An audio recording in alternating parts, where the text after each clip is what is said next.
kasih. Saya bertanya langsung kepada paslon 2 dan 3. Berdasarkan pasal peralihan, pasal 131 sampai dengan pasal 133 tentang beberapa regulasi, terutama tentang Undang-Undang Nomor 4 tentang pertambangan, Undang-Undang 27 tentang zonasi pantai, Undang-Undang 17 tentang pelayaran, Undang-Undang 28 tentang retribusi dan pajak daerah. Tentunya ini semuanya berkaitan dengan pendapatan, sekaligus punya konsekuensi terhadap pencemaran dan sekaligus tentunya akan berkonsekuensi terhadap kerusakan lingkungan. Nah, saya ingin bertanya pertama kepada paslon nomor 3, apa yang sudah Anda lakukan sebagai incumbent dan akan dilakukan apabila terpilih kembali tentang pencegahan kerusakan lingkungan yang berkaitan dengan Undang-Undang Nomor 32, di mana itu adalah hak pemerintah kabupaten dan kota. Waktu Anda habis. Silakan. Kami berikan kesempatan kepada pasangan calon nomor urut 2 untuk menjawab terlebih dahulu. Waktu Anda 3 menit untuk menjawab dan akan kami mulai hitung ketika Anda mulai berbicara. Silakan. Oke, terima kasih. Untuk mencegah lingkungan hidup, tentunya sebagai pemerintah kita harus awasi bagaimana misalnya pertambangan ada amdalnya kah, atau bagaimana cara pembuangan sampah daripada lingkungan hidup. Terima kasih. Menjadi landasan dalam pembangunan adalah regulasi yang menjamin pembangunan yang berkelanjutan. Pembangunan tetap jalan terus, tetapi tetap memperhatikan kelestarian lingkungan.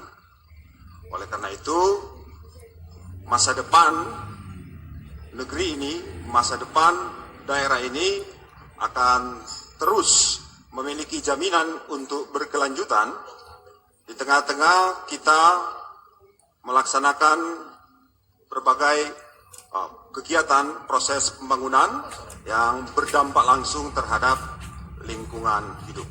Oleh karena itu, taat aturan harus melandasi pemerintahan yang berjalan ke depan. Ketika masyarakat mempercayakan kami akan terus membangun, tetapi akan terus-menerus menjaga kelestarian lingkungan yang ada. Terima kasih. Cukup? Baik. Waktu akan kita hentikan. Selanjutnya saya akan persilahkan kepada pasangan calon nomor urut 3 untuk menjawab pertanyaan. Waktunya 3 menit. Akan kami mulai hitung ketika Anda mulai berbicara. Silakan. Terima kasih. Saya kira pemerintahan Oli Stefan, awal pemerintahan kita sangat konsen dengan lingkungan. Makanya kita mencabut 51 IUP yang diterbitkan salah satu oleh Bupati calon wakil gubernur. Karena tidak dan bertentangan dengan lingkungan. Makanya kami cabut. Itu langkah pertama yang kami lakukan. Dalam penerapan tentang pasal 133 dan 133 tentunya ini pemanfaatan sumber daya alam bagi masyarakat harus paralel dengan lingkungan yang ada, dengan pendapatan daerah, dan tentunya ini harus selaras dalam pelaksanaan memanfaatkan sumber daya alam yang ada.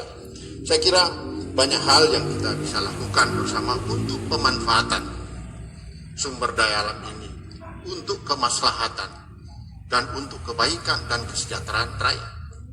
Tetapi kita harus tetap mengikuti aturan-aturan yang sudah ditentukan oleh pemerintah. Dan saya kira banyak hal yang harus kita lakukan bersama sehingga pemanfaatan dan penggunaan hasil sumber daya tambang rakyat, baik itu tambang emas, baik itu tambang batu bara, baik itu galian batu, tentunya ini kita perlu untuk diolah agar supaya pembangunan tetap berjalan. Tapi semua ini tentunya kita harus mengacu kepada undang-undang yang baru. Begitu juga keberpihakan pemerintah terhadap pertambangan rakyat harus kita lakukan. BPR bagi masyarakat harus kita terbitkan sejauh itu tidak bertentangan dengan undang-undang yang ada. Karena ini Tuhan berikan kepada kita sumber daya alam itu untuk dinikmati, tetapi bukan kita merusak hal-hal yang kita tidak inginkan. Saya kira menyangkut dengan peraturan ini, saya kira sangat baik karena pemerintah sudah memikirkan jauh untuk pemanfaatan sumber daya alam kita. Cukup? Baik. Waktu kami hentikan.